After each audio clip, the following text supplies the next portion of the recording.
Gerdau, aumento de tarifas na importação de aço chinês muda o jogo? Vamos falar sobre essa notícia e também sobre o minério de ferro que caiu com o aumento de estoques e margens fracas de siderúrgicas. Quero aproveitar também o vídeo para destacar a minha ação favorita nos dias de hoje, que eu estou de fato comprando, que é a BB Seguridade. Então eu sigo de olho aí em uma possível queda mais forte. Eu me chamo Pedro, pessoal, sou o criador do canal Dividendo Complementar. Nada que eu falar aqui é recomendação nenhuma, eu não sou analista. Eu quero pedir sim a sua inscrição para fortalecer o nosso projeto, visto que nós deixamos aqui de graça uma planilha de preço teto logo na página inicial do canal e também nas descrições do vídeo. E eu falo bastante de ações pagadoras de dividendos, é o foco do canal. Então deixa a sua inscrição para fortalecer a gente e deixa aquele like também para fazer com que o vídeo seja divulgado pelo YouTube.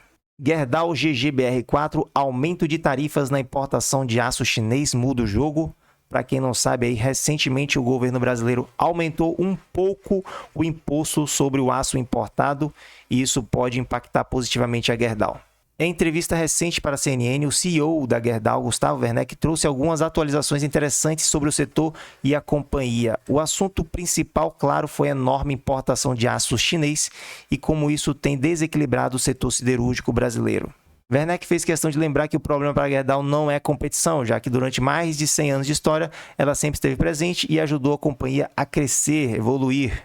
O problema é a competição desleal, já que os subsídios do governo chinês fazem com que o produto seja vendido muitas vezes até mesmo abaixo do preço de custo, prática conhecida como dumping.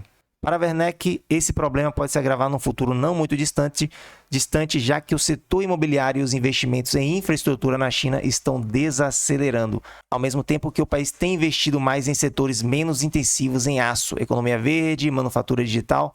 Ou seja, cada vez mais deve sobrar aço por lá e cada vez mais esse aço será exportado para outros países. Então, o problema pode ficar ainda mais sério, já que o setor siderúrgico na China é muito forte, tem muita siderurgia por lá e esse aço não está tendo um escoamento dentro do país. Possivelmente vai ser escoado aí para o mundo afora, inclusive Brasil. É por isso que a indústria siderúrgica local tem pressionado tanto o governo para aumentar as tarifas de importação, mas a pressão não surtiu tanto efeito assim. Eu vou deixar aqui nos cards um vídeo que eu fiz falando sobre a guerra do aço no Brasil, porque enquanto que a Gerdau e outras siderúrgicas querem que o governo aumente essa taxa sobre o aço importado, o setor de indústria que consome aço, que compra aço, não quer que esse imposto seja aumentado, logicamente. Quando Werneck concedeu a entrevista, as tarifas no Brasil estavam em 9,6%. A pressão até surtiu um pouco de efeito, já que na mesma semana o governo brasileiro aumentou a tarifa em até 1,5 pontos percentuais. Pouco para mudar o cenário atual e ainda muito abaixo dos 25% da União Europeia e países como Estados Unidos e México. E é o que as siderúrgicas brasileiras pedem, um aumento de 25% sobre o aço importado.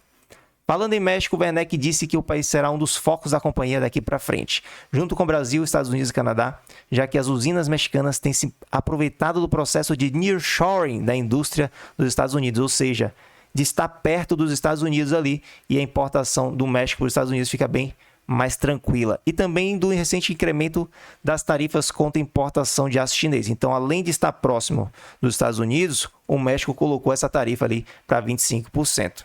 Aqui ele fala que vai se aproveitar desse programa Nova Indústria Brasil. E aqui temos uma recomendação de analistas da Empíricos que dizem que, apesar do momento desafiador, vale a pena lembrar que as ações GGBR4 e também as ações GOAL4, que são as minhas preferidas por eu achar que tem um desconto com relação à GGBR, segue bastante descontada, com endividamento muito baixo, com endividamento baixo e boa geração de caixa, o que em nossa visão torna um cenário assimétrico para os papéis. Por isso a Gerdau segue como uma recomendação da Empíricos Research para buscar dividendos. Lembrando vocês, pessoal, que os resultados da GGBR4 e da GOAL4 saem amanhã, dia 20 de fevereiro de 2024, que a empresa costuma pagar dividendos em março de todo ano. Foi assim pelo menos em 2022 e 2023.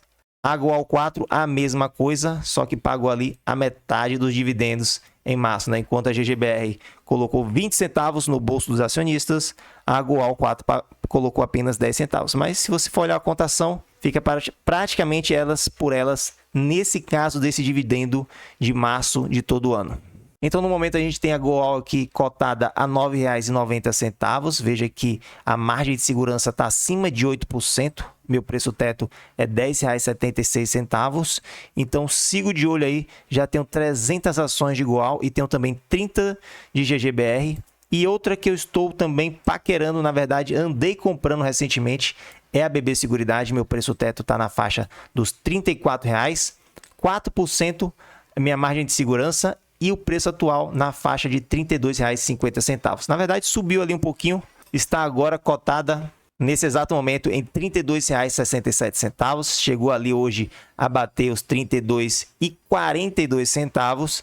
Então, eu sigo de olho. Observe que a BB Seguridade subiu bastante, mas recentemente teve essa queda depois que o Banco City alterou a sua recomendação de compra para a venda dos papéis BBSE3. Então, se continuar nessa tendência de queda aqui, e de repente eu não sou grafista, pessoal, longe disso, não sou analista, nada disso, mas observe que tem um gapzinho aqui. Se de repente essa ação cair até esses R$ 31,50, vai ficar muito interessante aí para fazer um aporte pesado. Mas veja bem que nesse exato momento a BB Seguridade está pagando aqui um yield projetado, na verdade não está pagando nada, isso é projeção, de quase 10% de dividend yield. Temos aqui um payout de 80%, até conservador. Isso dá um dividendo por ação na faixa de R$ 3,24 projetado, pessoal. A gente está fazendo uma projeção aqui de um lucro de 8 bi para o ano de 2024. Então, eu sigo forte no meu radar BBSE3, que eu acho que é a ação que está pagando o maior yield projetado aí, que pode pagar o maior dividend yield no ano de 2024. O negócio aqui é que a BB Seguridade já pagou o dividendo também, então aquela queda ali dos R$ 36,00 que chegou a tocar até os 32 e fração é também por conta desse pagamento de dividendo. Então, foi descontado ali no preço da ação, R$ 1,24. Então, a gente tem que ter ciência disso, que o próximo dividendo somente em agosto deste ano, mas deve vir um dividendo um pouco mais forte do que esses R$ 1,24 aqui. É sempre assim, a BB Seguridade paga em agosto, em fevereiro de todo ano, não falhou nem única vez desde que fez seu IPO ali em 2013. Veja aqui, agosto sempre forte. E no começo do ano, às vezes em janeiro, em março, mas sempre tem um pagamento ali no começo de cada ano. Minério de ferro cai com aumento de estoques e margens fracas de siderúrgicas. Notícia da Reuters de hoje, pessoal, 19 de fevereiro de 2024. Os preços futuros do minério de ferro caíram nesta segunda-feira, com os investidores adotando uma postura cautelosa após o aumento dos estoques e as margens fracas das siderúrgicas, que se opuseram às esperanças de recuperação da demanda na China, principal mercado consumidor do minério, após o feriado de uma semana do Ano Novo Lunar. E nesse gráfico dá para ver bem, né, essas esperanças durante o Ano Novo Lunar. A China estava fechada e depois que a China abriu aqui, os contratos de minério de ferro deram essa corrigida.